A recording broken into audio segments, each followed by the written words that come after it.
educing, going through the labor pains of giving birth to yourself. That is to be on the horizon of wonder. It is to be in a place in which you are calling yourself and your world into question, so a new self in a new world can deeply be born.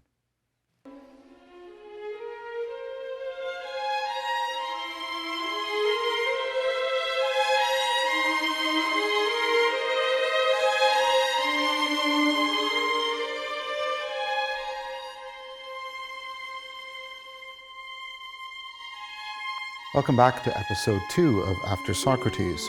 Last time we looked at 4 ways we are after the way of Socrates, and we also reviewed the basic format of the series. Now let's continue being after Socrates.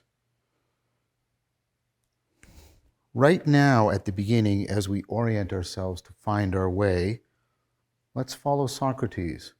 And in order to follow Socrates, we have to understand how he understood himself.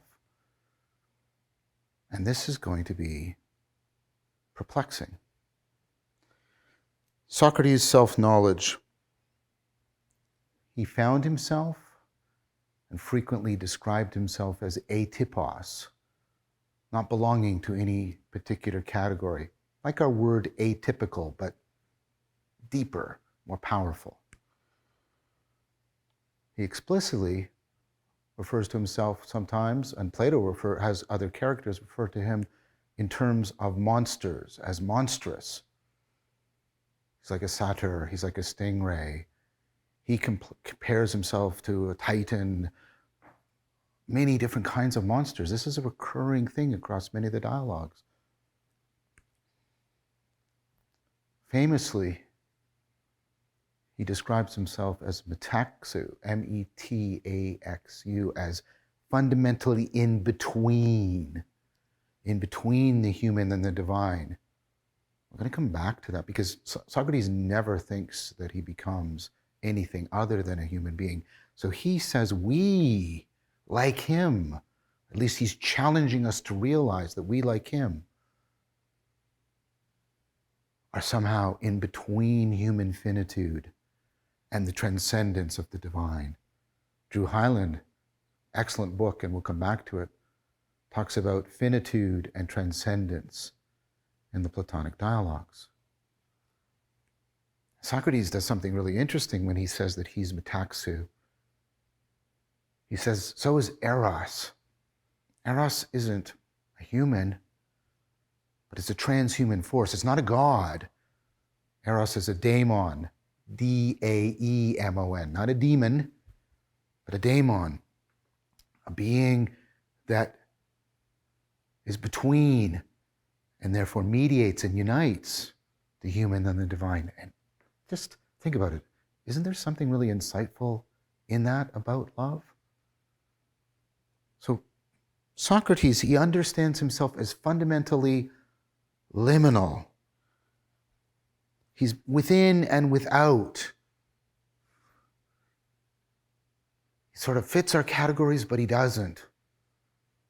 He's monstrous. The monster takes the normal categories and distorts them in a way that is startling and challenging and disruptive.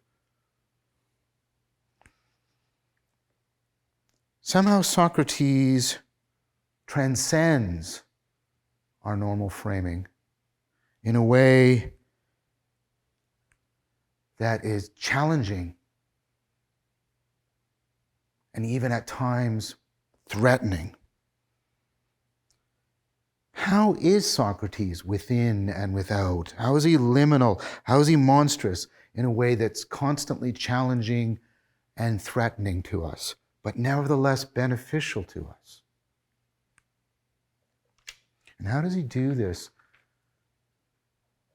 while never claiming to be anything other than a mortal? A mortal, doomed to die human being.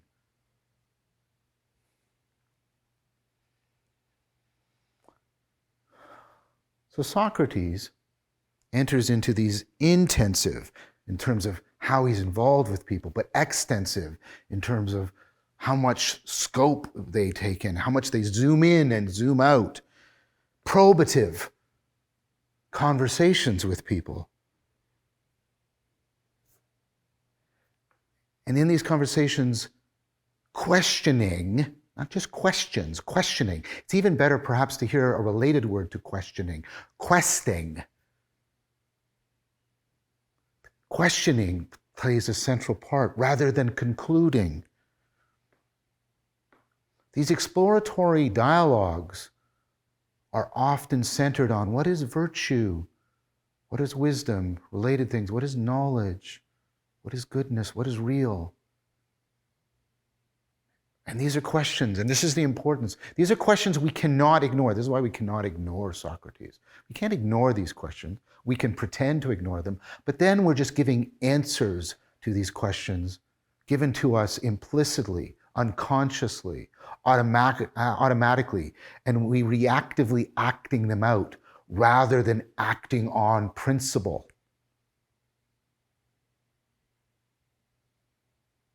Yet, these dialogues frequently and frustratingly end profoundly inconclusively.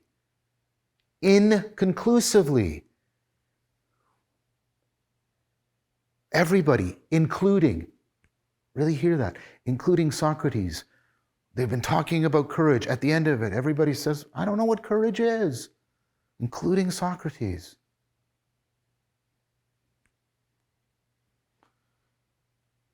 Now, Socrates claims to have achieved human wisdom in that he, by practicing this kind of dialogue, has come to know that he does not know. And we go, what? That's it? We're all ignorant. I know. There's tons I don't know. Well, how is this? What's going on? Well, Socrates doesn't mean that generic belief.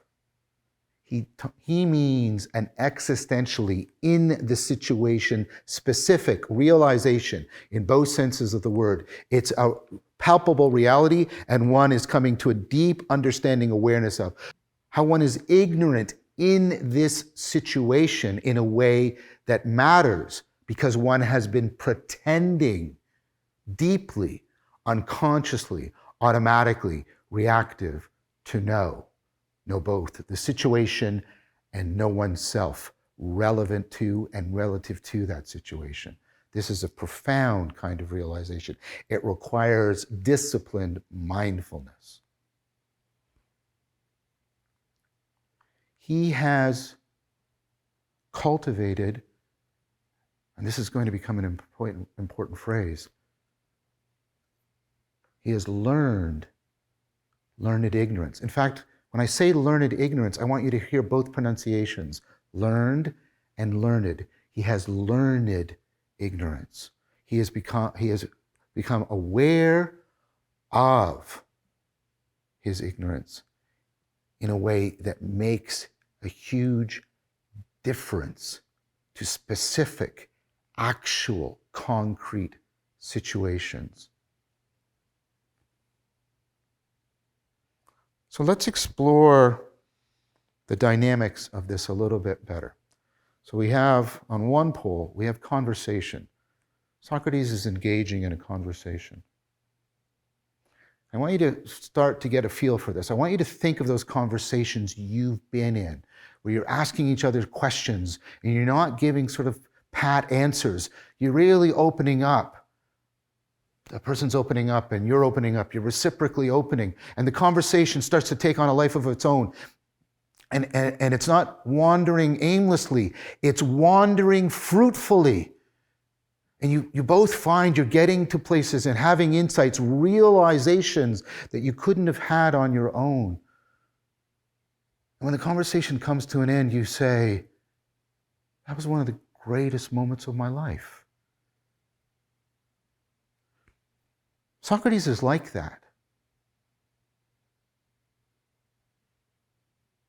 he talks about it. You may not get that sense when you're reading the dialogues because it seems like there's a lot of conflict and argumentation.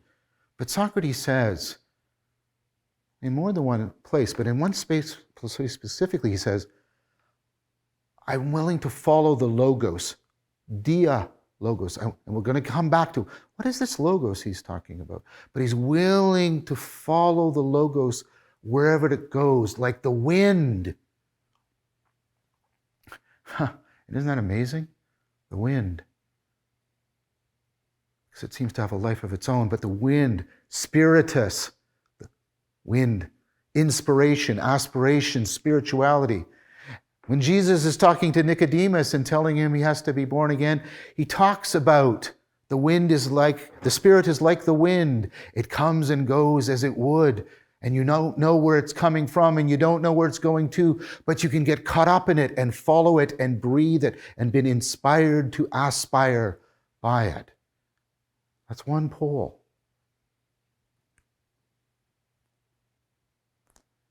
It's important to realize that Socrates is being just as surprised by the way the conversation, the dialogue is going. He's just as much surprised by the dia, by way of, by means of, logos, the dialogos, as anyone else participating. And you'll see how much he comes to deeply value this. He's not experiencing this just as rough, back and forth, adversarial thing. There's a deeper thing going on. And you'll see this in what he says about this practice. Now, this is one pole. The other pole is this learned ignorance. You say, why is that valuable? Well, think about it. What the dialogos is doing is it's taking you to the horizon of wonder. So curiosity is when I don't know something, I need that information, there's a gap in my knowledge. Hey, look, this fills it, and now I'm done. I have what I need. It's very much, as Fromm would say, in the having mode. But wonder, at least the way Fuller and others argue about it, wonder is the being mode. You come to the horizon. Now think about the horizon. You can actually never reach it, but there's a horizon. And when you look at the horizon, you have a sense of what is within your understanding, but how it is on the cusp of what is beyond your understanding.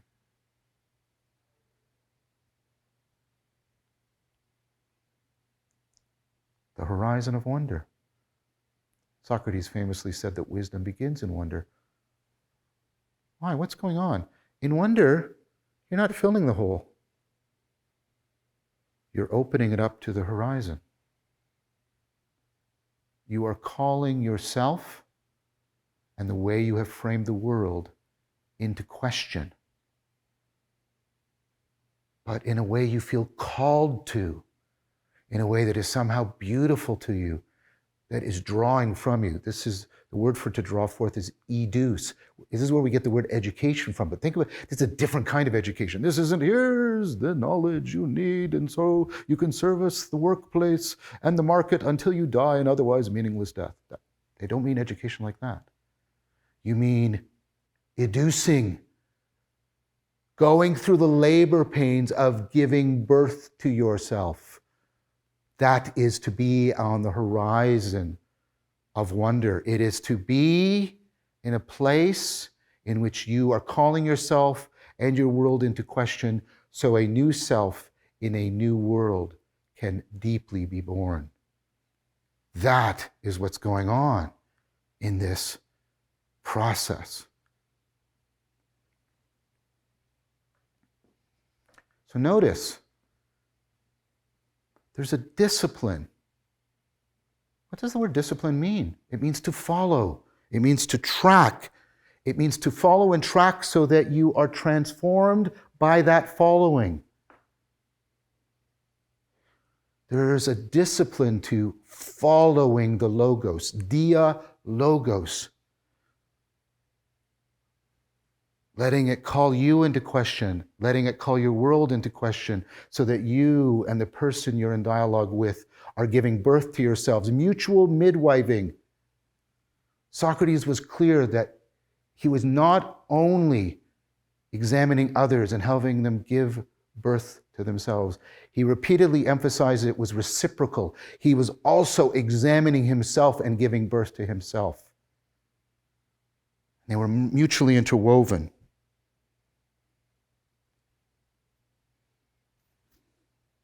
This is a discipline of following the logos that allows us this mutual midwifing, allows the logos to take on a life of its own and thereby transform the way we are living.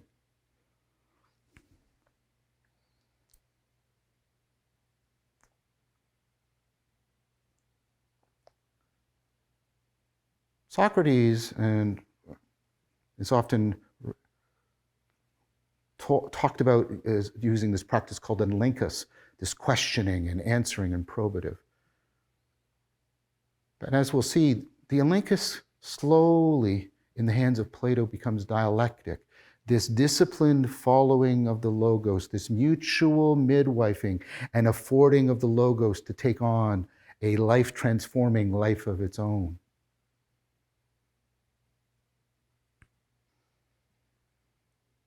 So we've got a discipline.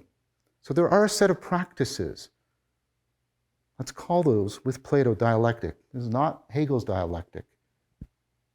This is a way of structuring dialogue in a disciplined manner so that it will take on the features of dialogos. So there's a practice, there's something we can do, dialectic. It's doing this mutual midwifing and affording the presencing of the living logos. But that practice can result in a process that we do not make. It's a process between us and the world, Metaxy. And it's like Eros, it's like love, especially in the Platonic sense. You don't make like love. Well, we do say you make love, but what I mean by that, like, let's think of it like as analogous. Well, it's a kind of love itself too. In fact, it's a kind of Platonic eros. We call it Platonic love. Friendship, profound friendship. You can't just make somebody your friend. You can't say, you're my friend now. That's it. I've decided it. I make it so. That's going to go nowhere. In fact, it's probably going to have the opposite result. You can't just sort of passively wait around. Someday a friend will come. Somebody will come up to me and say, I'm your friend. Probably not. That's why we use metaphors of like falling in love, growing in love. We participate in it. So there's a practice we can do. We can discipline ourselves to follow the logos, to mutually midwife, to afford the logos taking on a life of its own. That's a dialectic. But the process of dialogos is not something we do. It is something we participate in profoundly, the way we participate in love, friendship. It is between us and the world.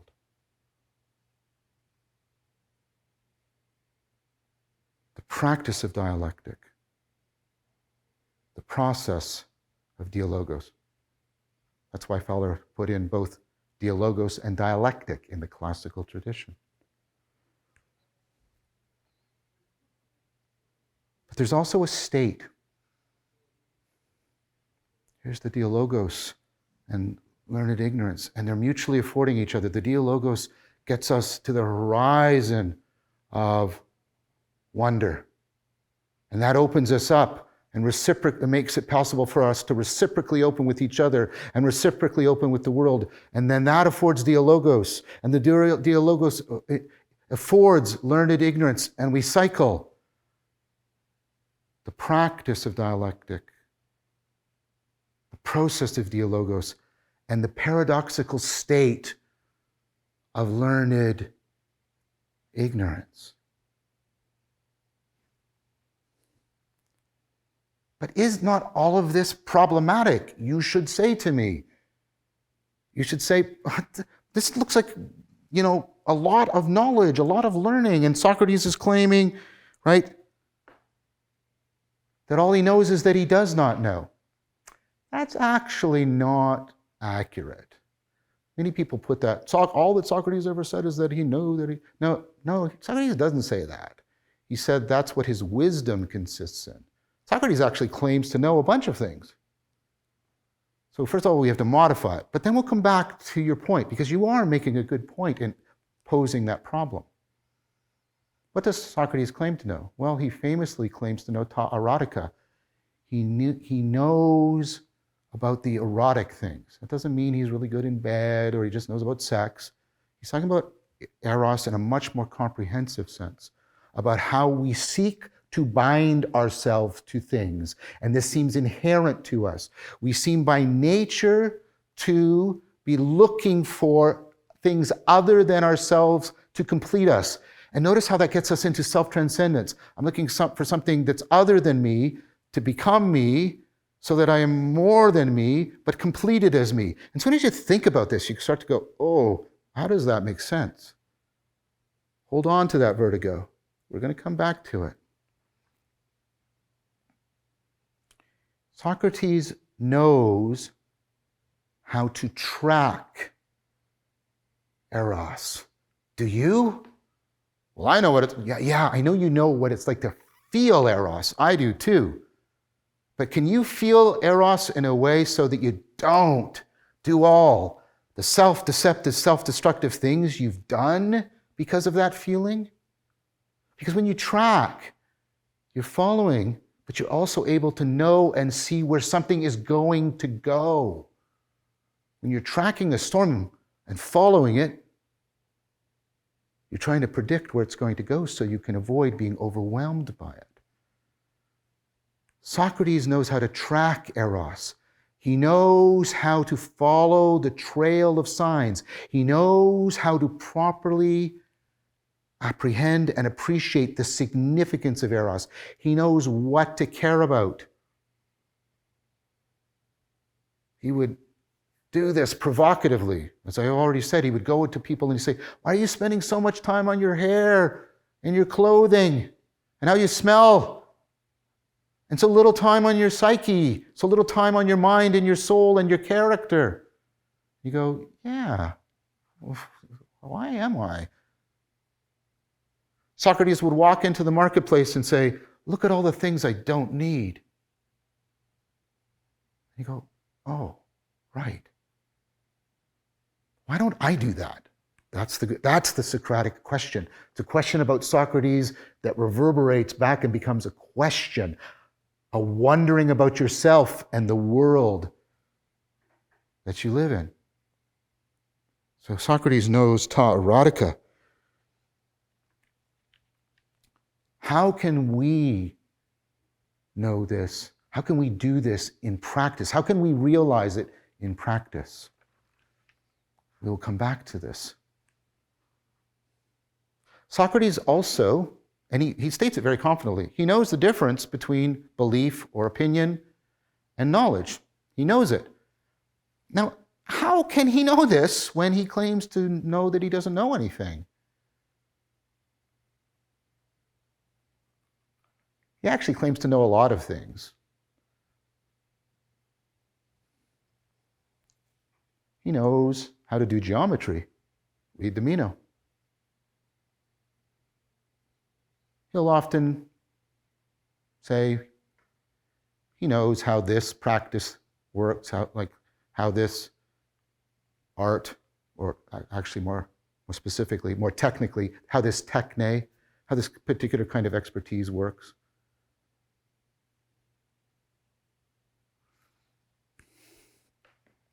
See, what Socrates means is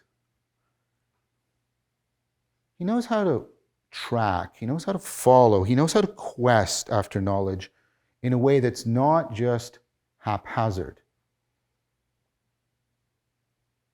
That doesn't mean he's got there, that he knows what virtue is in the sense, the way you know by being. He certainly doesn't claim to have wisdom. But he doesn't claim to be completely ignorant of it. He claims to be a lover of wisdom. Here's the connection to love. Except this time it's not Eros, and this is important, it's philia. It's the kind of love between friends, or even more importantly, fellowship. People working in concert together. He knows how to work with people in order to be properly oriented towards wisdom. When you really love your friend, when you really love your romantic partner, have you got them? Like, I figured you out. We're done. I don't need to learn it. I got it. We're finished. I've got the perfect framing for you that holds you perfectly in place, reveals everything that there is possibly to know about. I've got you. Yep. I say to you, in fact, if you say that, that's a strong predictor that your relationship is actually over. What are you actually?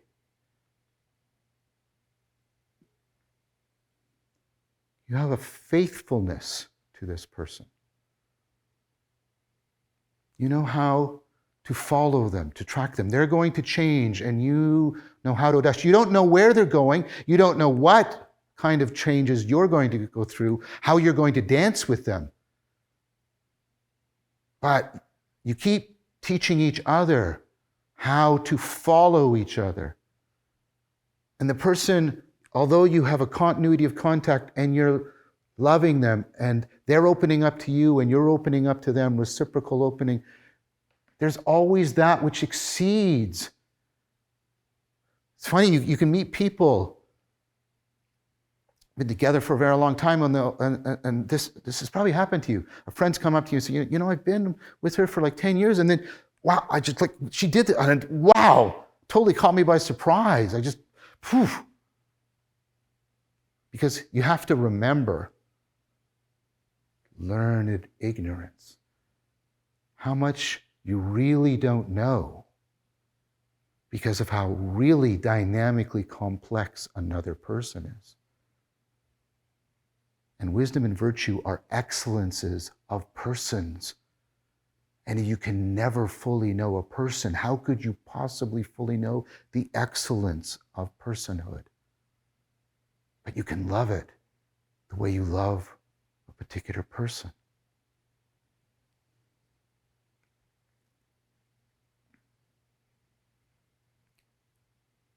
Think of the connection between able to really wonder. Not in the sense we sometimes overlap with anxiety, but wonder about your friend or your partner, to be amazed by them. I'm very fortunate to have a romantic partner that she's one of the best people I've met in my life. And she constantly exceeds. And this is something I have to keep remembering, relearning. Sati, mindfulness, means to remember, not in the sense of just recalling, but reminding yourself, bringing that memory into action. Mindfulness, I have to constantly remind myself that she exceeds all of my personal experience, all of my professional expertise. And she does this so regularly, and yes, so beautifully. I have profound friends. You're going to meet one of them, Christopher Mastropietro. Same thing within friendship.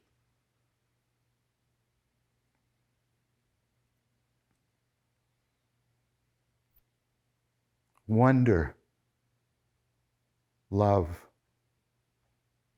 the cultivation of wisdom, deep continuity of growing contact. They're all bound together in learned ignorance.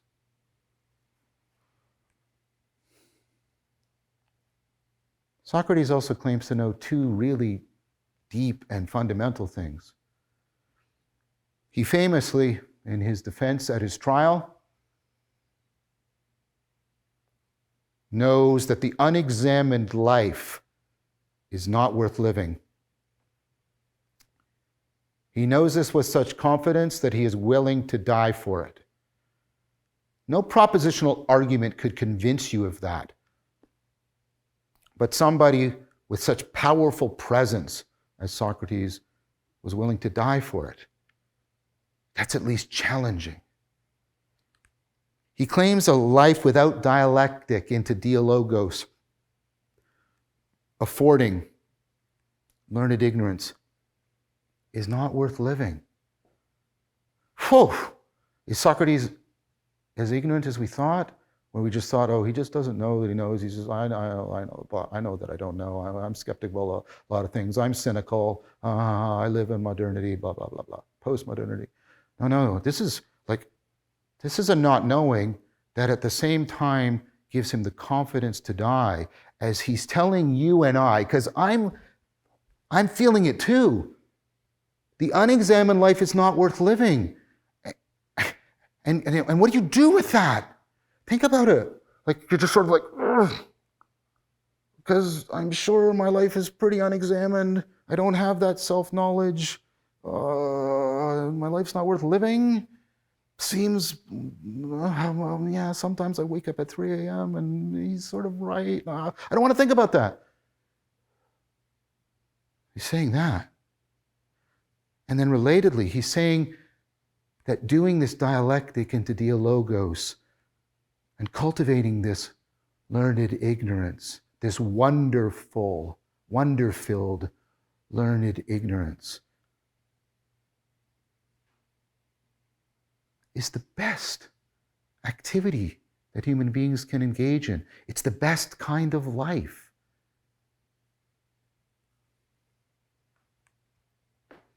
But how? How could a practice that is so frequently frustrating, it does not produce conclusions, it does not produce clear answers, it does not give us resolution in the sense of completion and finality. How could that be worth dying for? It sounds like an utter waste of time at best, and endlessly annoying and frustrating and undermining of all of our projects. How could that be?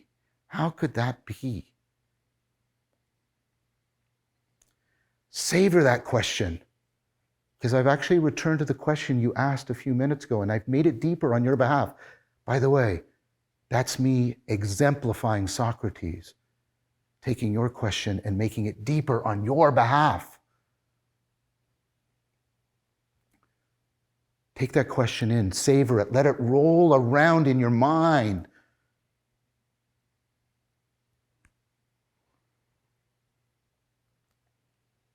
Try to feel into its monstrous challenge. Think about how it challenges all of our assumptions, how it crashes into so many of our presuppositions about success and purpose and achieving your goals and completion, consummation, conclusion, and how all of these are so central to a good life. That question about Socrates just smashes into all of that, monstrously. How could this Socratic proposal possibly be true in any way?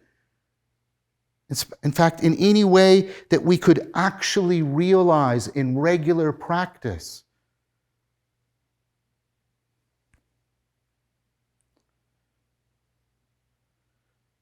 But the problematic around Socrates, the way he's liminal, atypos, monstrous, is even deeper. Socrates clearly and repeatedly argues for three things. Number one, the best life is a life of virtue. First of all, like really how? Okay, it's a provocative statement. And therefore, claiming to know this is, again, really important. Socrates claims to know that the life of virtue is the best kind of life. He claims to know that virtue depends on knowledge. Sometimes some people have rendered that as an identity claim. I won't do that because that's controversial. But at least virtue depends on knowledge. But what kind of knowledge does virtue depend on? Okay, good question. We'll come back to it. But first of all, the life of virtue is the best life. Virtue depends on knowledge, at least a particular kind of knowledge. And then Socrates repeatedly, and we've already seen it, claims that he does not have the knowledge needed for virtue. How do those hang together?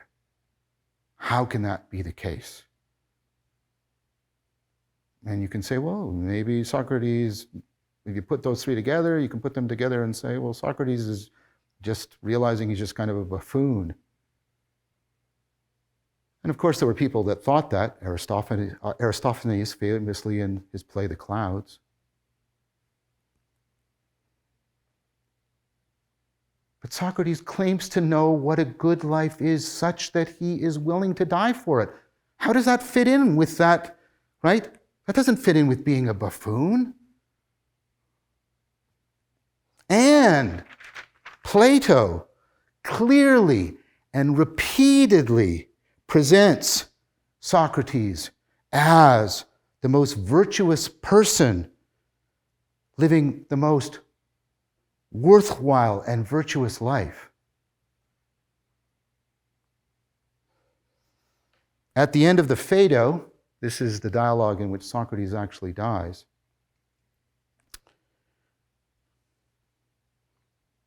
After Socrates is dead,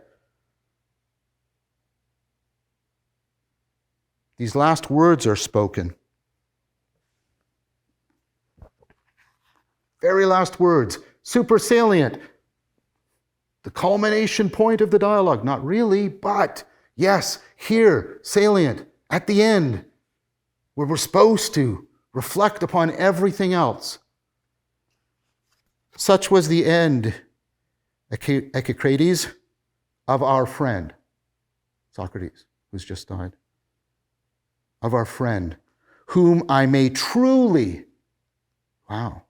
call the wisest and justest, most just, and best of all men, whom I have ever known.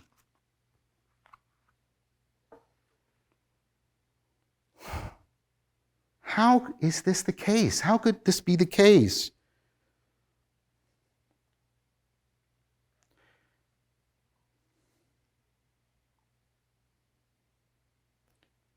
How could that learned ignorance give Socrates the knowledge of the good life, the confidence in it for which he's willing to die? How could that thing that challenges all of our assumptions about the good life, how could that make him the wisest, the most virtuous,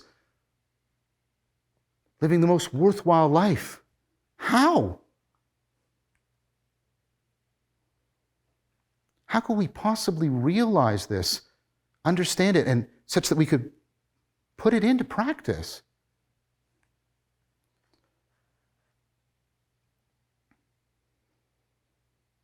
When you roll this around in your mind, it feels like a profound paradox.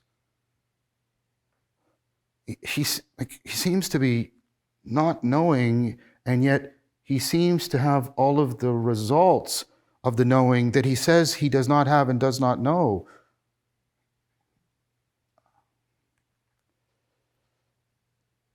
This feels monstrous. Doesn't fit in any of our categories. He's not a buffoon, but he's not the typical successful person.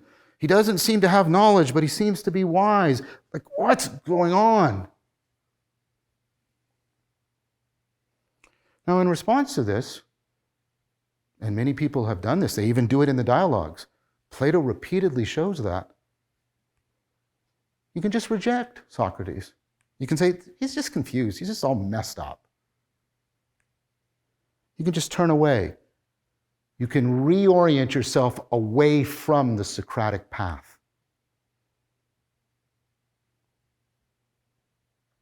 It's easy to do, but that ease is only superficial, because if you stop and reflect, at a deeper level, it's actually harder to turn away, to disorient yourself from the Socratic way.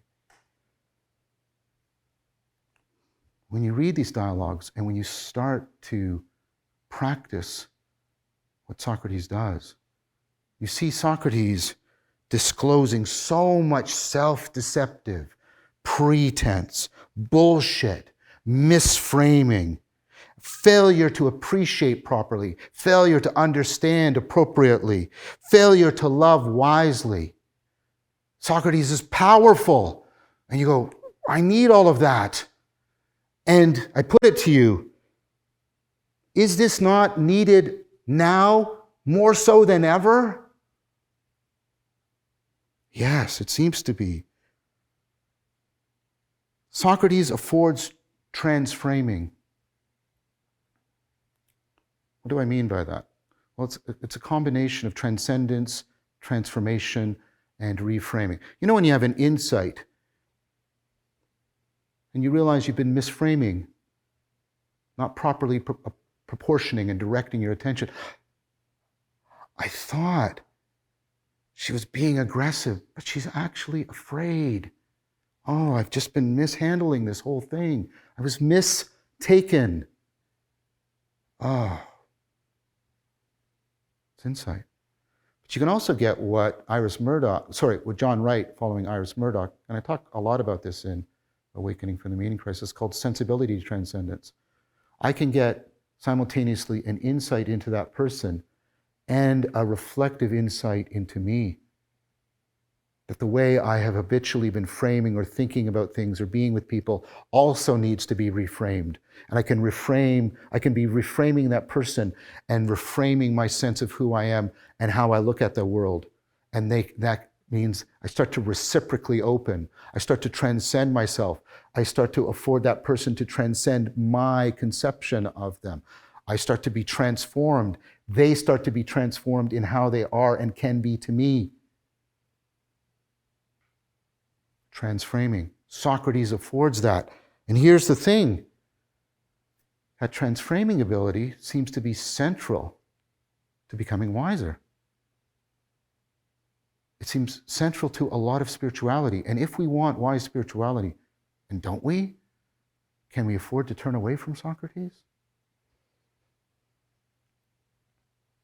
Socrates deeply inspires, affords aspiration of the Platonic tradition, the Stoic tradition, and the Neoplatonic tradition. And all of these are going through significant revivals right now, and for good reason. They are needed in our times. And if they are needed, so is Socrates, because Socrates is at the heart of them. You can't pull apart Plato and Socrates. Stoicism is the religious philosophy or the philosophical religion, I don't know what to call it, of internalizing Socrates, at least central aspects of everything I've been talking about. Neoplatonism is, and we'll see this, the profound pathway into the deepest possible learned ignorance. We can't turn away from Socrates. Socrates is like all the other sages who are paradoxical, atypos, and strange. If we turn away from Socrates, we turn away from Siddhartha Gautama, we turn away from Jesus of Nazareth, we turn away from Shuangzi, we turn away from Lao Tse, we turn away from etc., etc. Can you afford to turn away from all of those sages?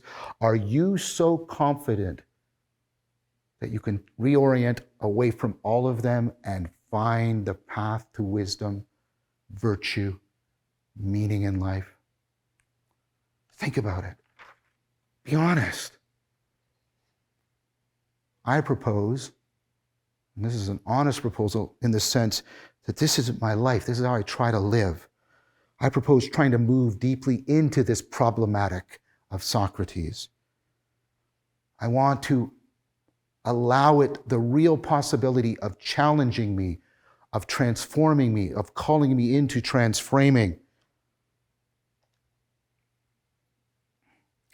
I want to move through, like the through of my lenses, I want to move through this Socratic problematic. I aspire to this. I have tried to dedicate my life to it.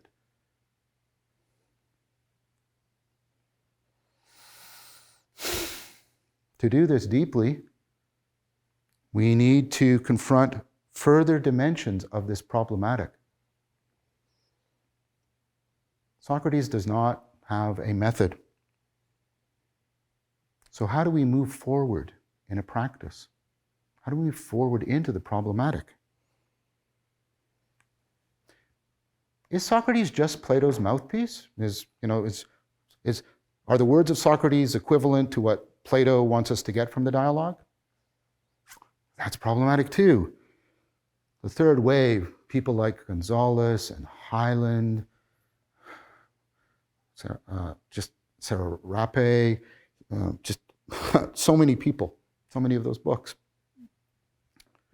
all argue, no.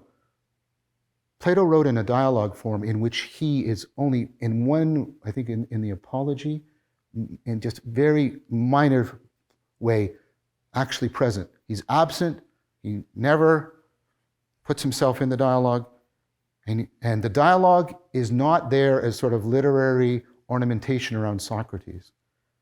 In fact, and this will be central to following Socrates, the collective intelligence and the distributed cognition of all of the characters in the dialogue is actually central to us following the Socratic path. Socrates is central.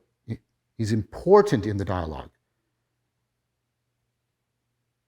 But he's also in service to the dialogos, the way other people are drawn out, the way other people represent alternative perspectives, alternative ways of being that Socrates takes into account,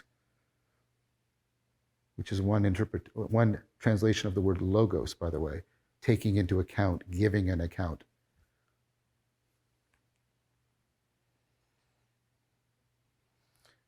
One way in which we can understand this is, can we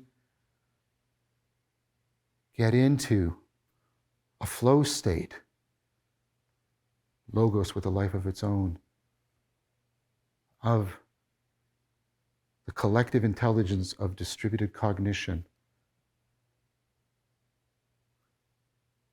that has the capacity to cultivate both individual and collective wisdom? Can we be Socrates to each other?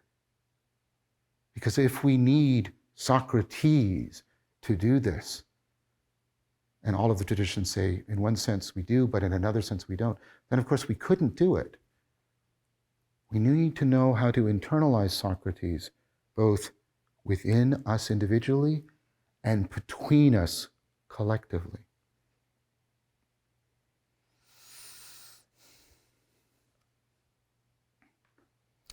One function of the dialogues, I think, and how they're not replaceable by just capturing, this is an argument made by Socrates, and this represents Plato's theory, right? One function of the dialogue format, is it affords internalization. What's internalization? This is a notion drawn from Vygotsky. This is the notion that, let's say a child is learning. And for some of you, you've heard this before, but for some of you, maybe not. A child is learning. They're taking a particular perspective on a problem. The adult comes in to try and teach them. I've raised children. The adult has a more encompassing and penetrating perspective that includes but transcends. Hear that. It includes but transcends the child's perspective. What the child does, they imitate the adult. And as they imitate the adult, they start to enact the perspective that the adult has. As they presence the adult in imitation, they start to fill in the perspective that the adult had on their perspective. And eventually they do this to such a degree that they do not need the adult present. They can do it for themselves, and then they get metacognition. They can step back and reflect on their own cognition. They could perhaps come to know that they do not know. Do you see that? See, when you're in a perspective, remember when we compared the first person perspective to the third person perspective? When you're asking your friend about the problem that they're having? When you're in a perspective, that framing, it blinds you to what's outside the perspective. You can't see the biases of your perspective, and you can't take on new interests beyond your perspective. But when you internalize other people, you transcend, and you get the capacity to self-transcend. You get the capacity to self-correct, to overcome bias, and to orient more properly and appropriately towards reality. But as the child is to the adult is to the sage. Just as a child, you needed to internalize adults. As an adult, you need to internalize a sage. Why could you possibly think you're done?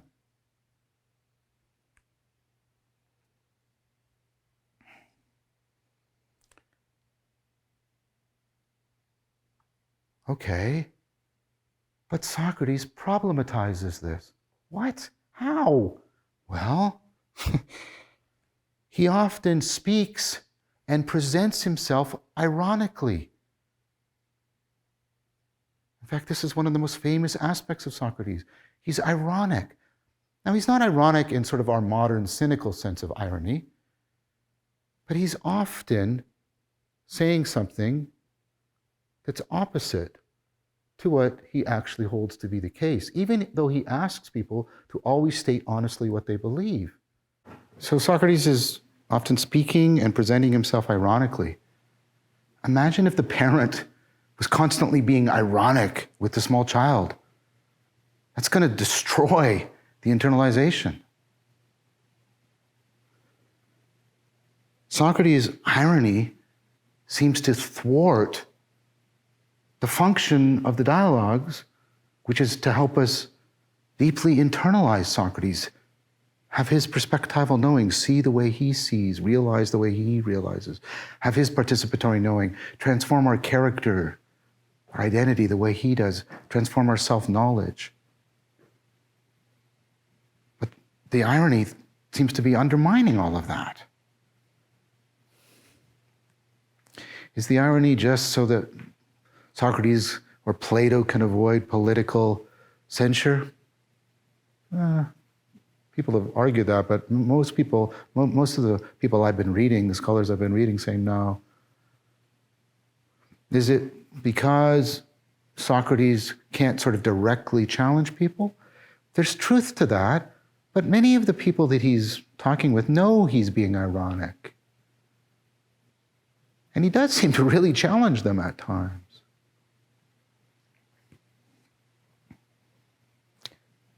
Yet maybe, in a deeper way, irony is actually connected to learned ignorance. And in that sense, it affords the right kind of internalization. I'm going to throw that out, tantalizing, and we're going to give a special place to that. When Chris and I enter into dialogue and hopefully dialogos about Socrates and Kierkegaard, because Kierkegaard reflects deeply on Socratic irony. And other people, especially people like Drew Hyland, Kirkland in his work on the ontology of Socratic questioning, they all do great work around this.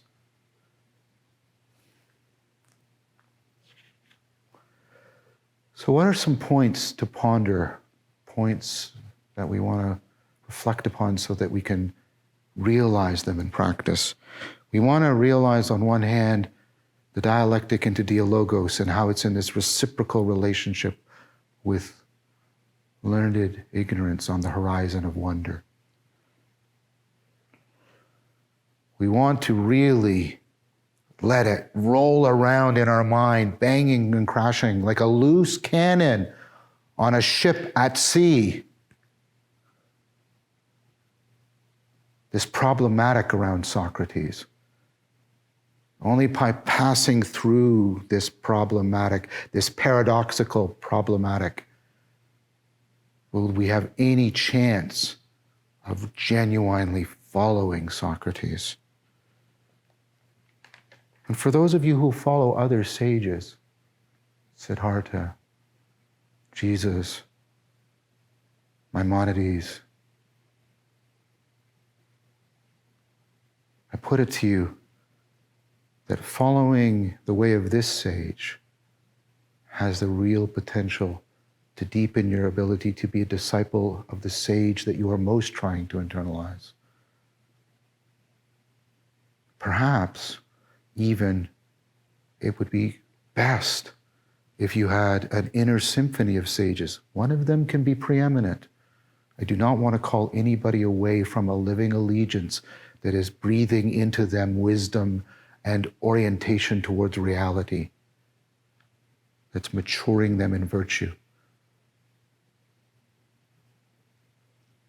But perhaps a symphony of sages not only will help disclose what any particular sage is, but also allow you to participate in a way of wisdom that allows you to understand, not superficial, polite, liberal tolerance or ideological yelling at and not really quite sure you know what it means.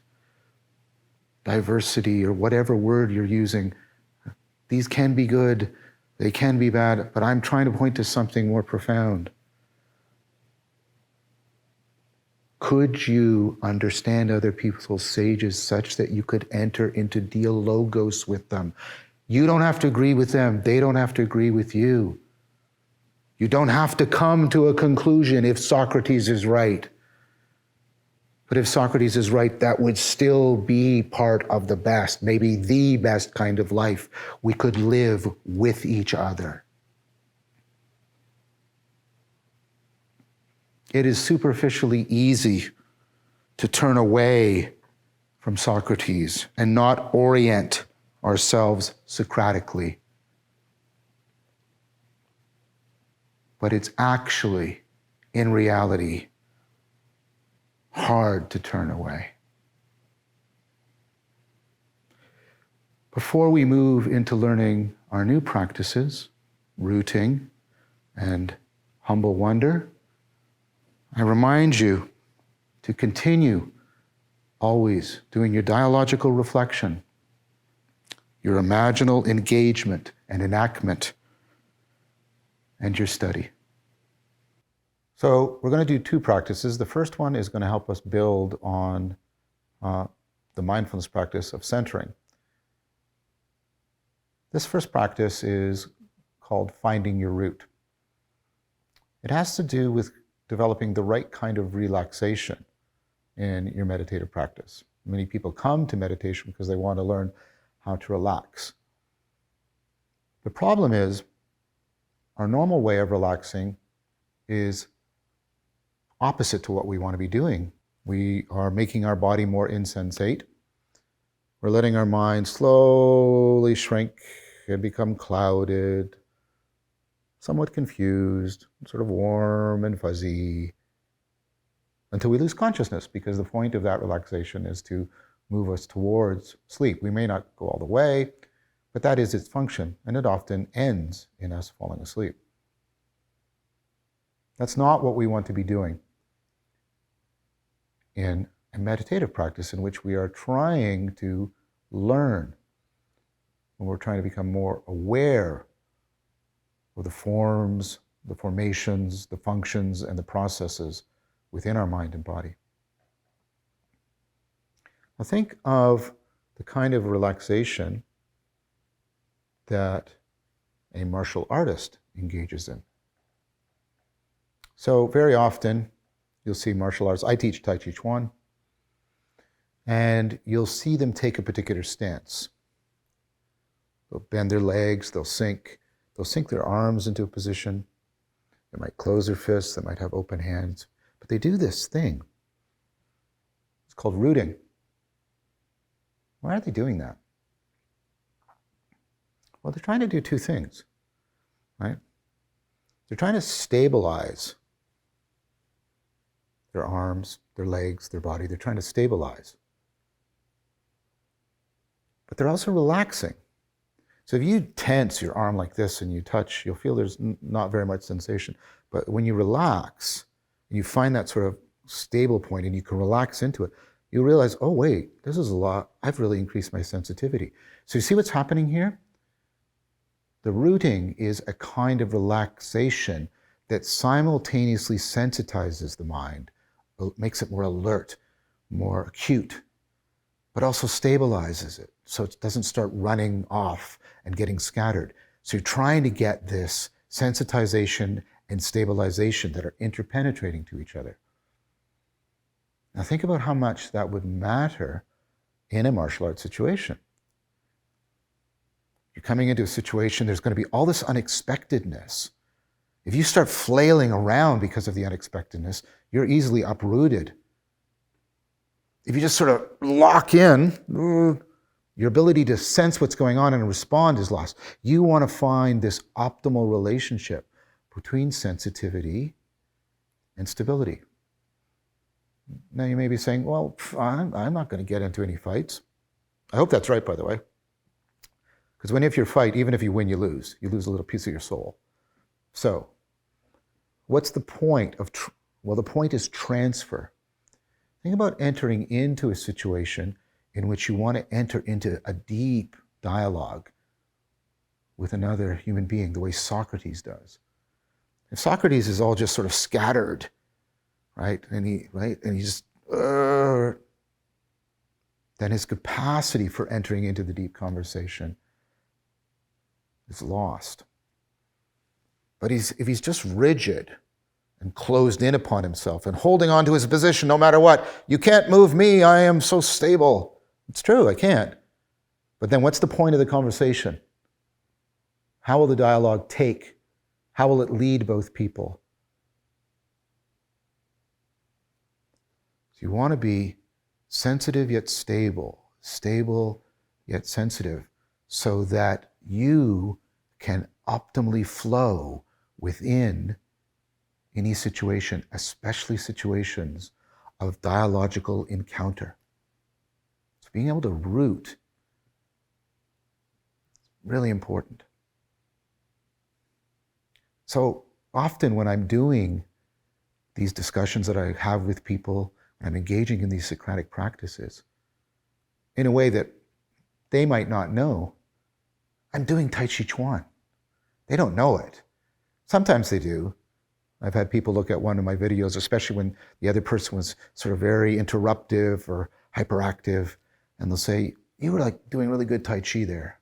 Yes, exactly. I take that as a very encouraging compliment for which I'm grateful, because I aspire to that. I aspire to be able to have that rootedness so that I'm not easily overwhelmed, but I can also flow into the situation. I'm aware of what's going on. In the meditative tradition, this is called sitting as still as a mountain, but as alert as a warrior. This is a phrase used, by the way, within Buddhist traditions that are often committed to nonviolence. So how do we do it? How do we do it? How do we get that?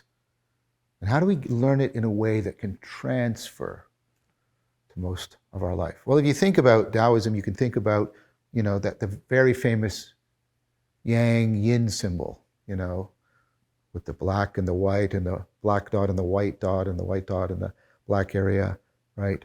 Showing that they're flowing, they have this flowing balance and they interpenetrate each other. We're trying to get a mind that is open, yet centered and stabilized. It can flow out into yang, but it can also return to yin. And it has these so that they interpenetrate each other. Now, how would you do this practice? Well, first of all, you go through your centering practice. You do all three centers. I won't repeat that now, but you make sure you center mind and body. You center your attention. You center your attitude. Get centered. And then I'm going to describe the practice to you and what it looks like, what it feels like. So let's say you're centered. Your eyes are closed. I want you to imagine a space just slightly above your head. And then as you inhale, you're expanding in all directions, almost like you were inflating a balloon, a perfectly spherical balloon in all directions. You inhale. This is you opening up. This is you expanding your awareness, expanding your connection to the world, right?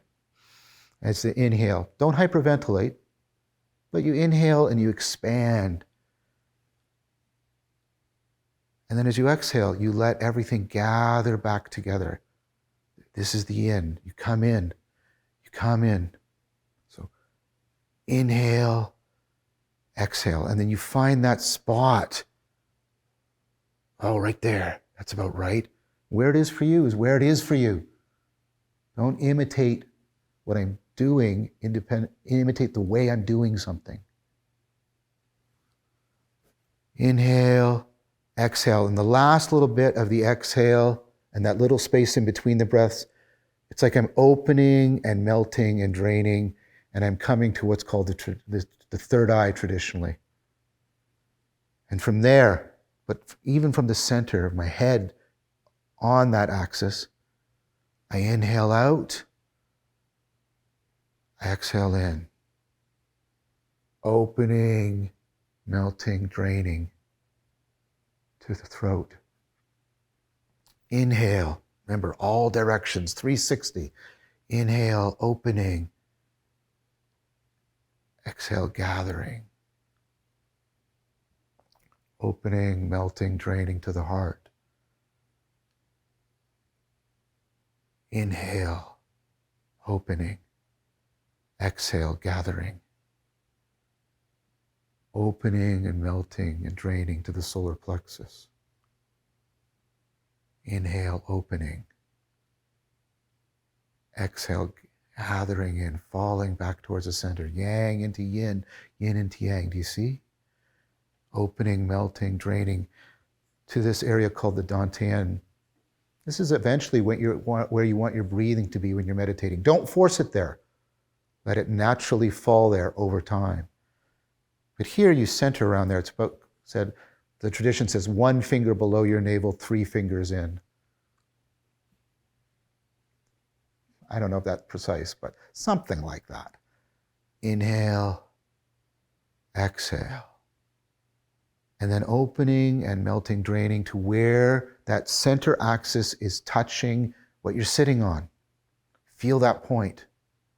Everything is drained there like a pool of liquid. And now you let it sink into the earth. Imagination for the sake of enhancing perception. You let it sink like the root of a tree, rooting. It's sinking into the earth, connecting you, stabilizing you downward, but also nourishing you, energizing you, sensitizing you upward, so that you're then sitting as still as a mountain, but as alert as a warrior. So you center, find your 3 centers. Go through that rooting practice. You may want to replay that sequence, and so I can talk you through it while you're doing it. Once you feel that sweet spot, that optimal grip between yin and yang, and you feel rooted into the earth, then begin your meditation, following your breath, labeling your distractions, befriending yourself. That is the rooting practice.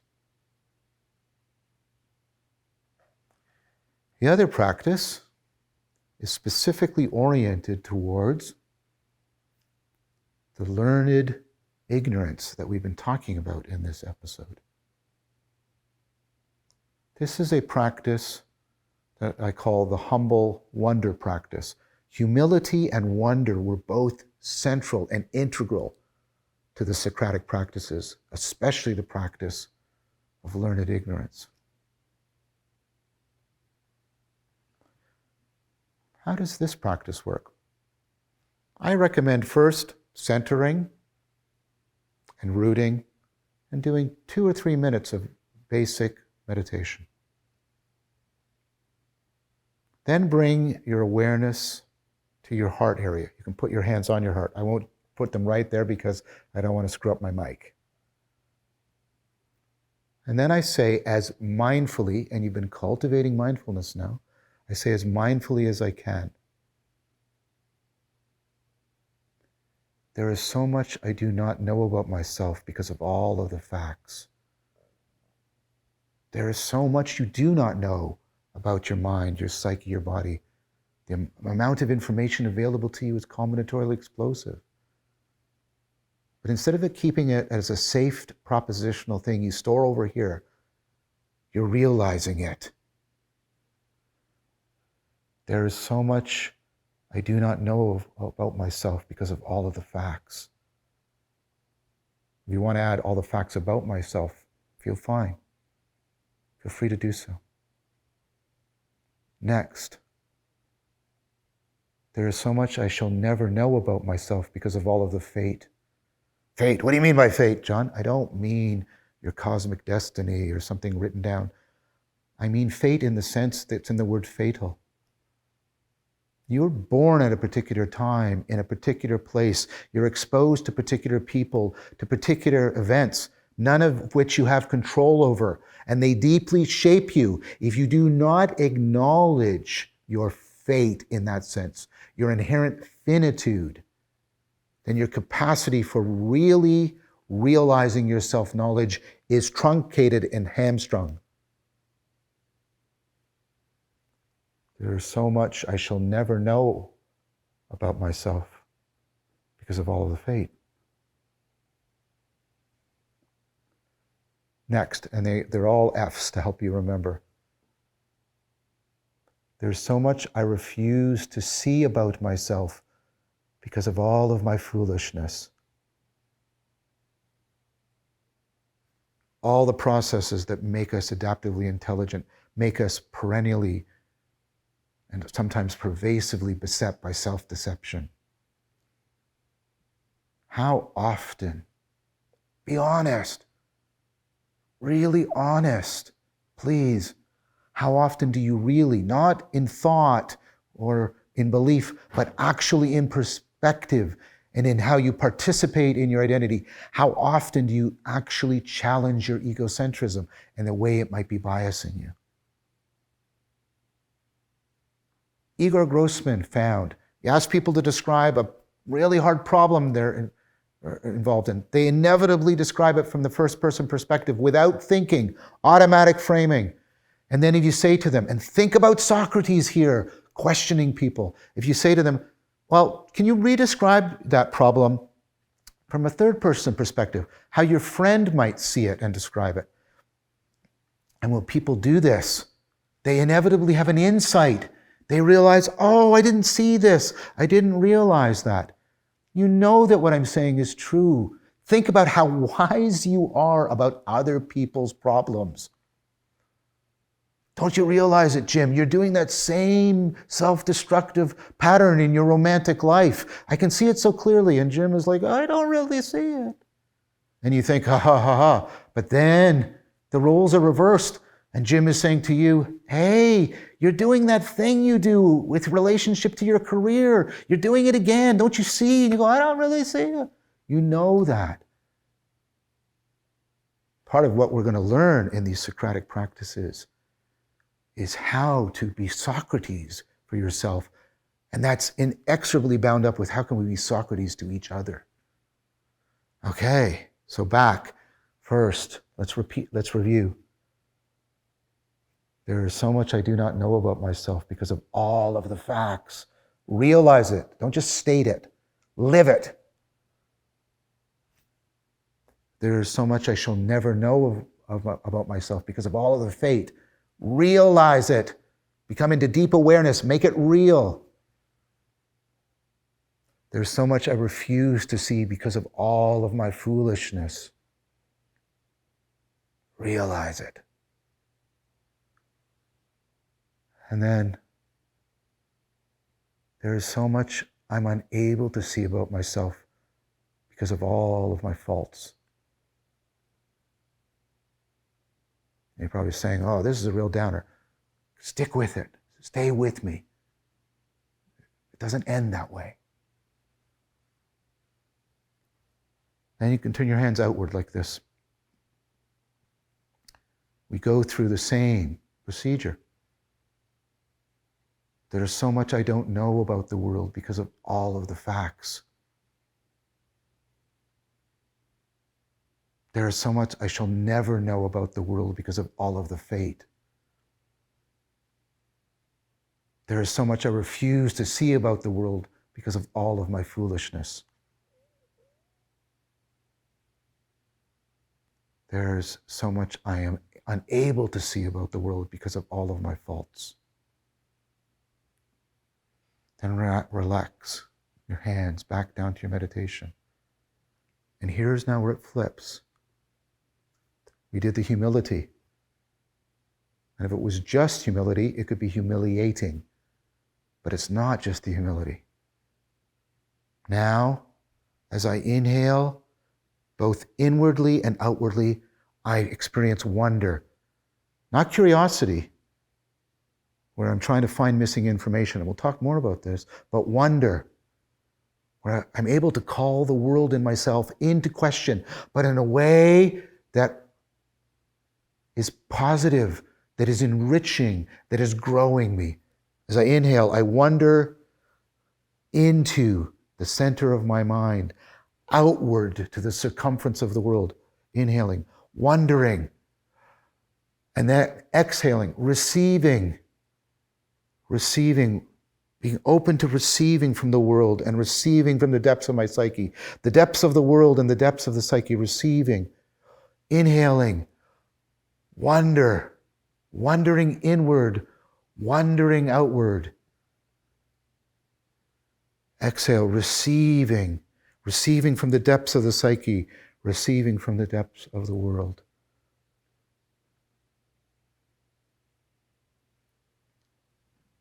Do that practice with the breath.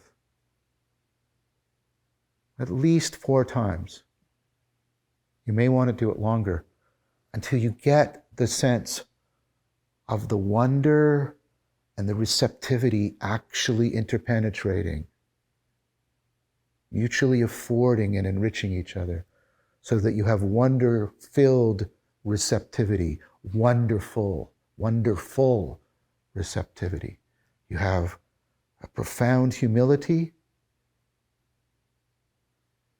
but a transcendent wonder.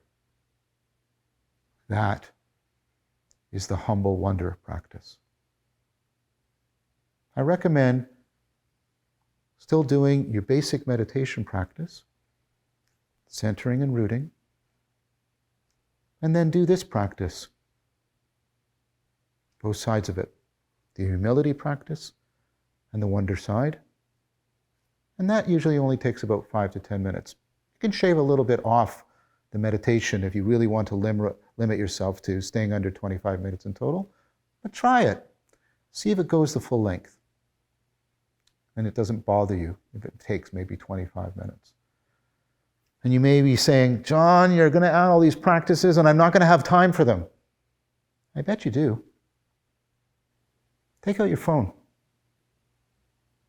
How much screen time have you put in today? How much did it actually make you wiser? How much did it actually make you more virtuous, connect you to yourself, to other people, to the world? How much? I bet a significant portion of it, maybe even most of it, was wasted time.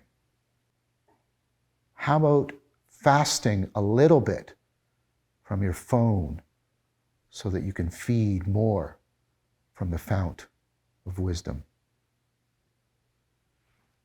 As always, thank you very much for your time and attention. What is dialectic into dialogos, and how does one practice it? The related question is, what is this logos that I've sort of been only referring to intuitively that's so central to dialogos? We're going to start with the first question, and as we answer it, it will give us what we need to answer the second question. So what is dialectic into dialogos? Everything is coming down to this.